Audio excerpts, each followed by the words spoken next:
when you give someone a sword for the first time and they hold it in their hand, you can see the excitement in their faces. And there is a certain magic about that moment.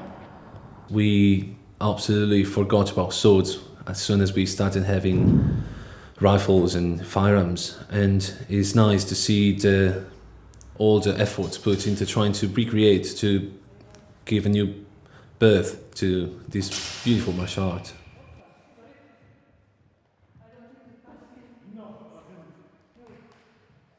Many European martial arts died out. For example, the use of the medieval longsword or the sword and buckler or the rapier. So we have to go back to historical sources and interrogate those historical sources.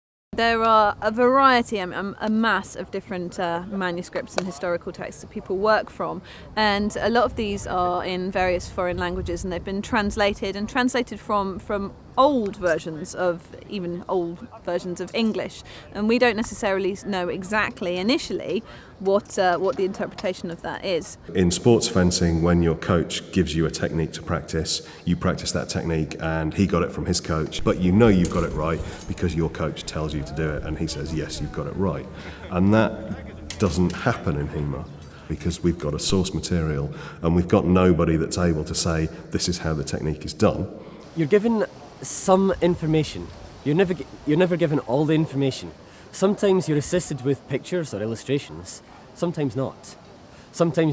Usually we have text, but sometimes not. A certain kind of cut might be described as coming from a certain place, perhaps on the right shoulder, and it might describe the end result, trying to hit the person in the head.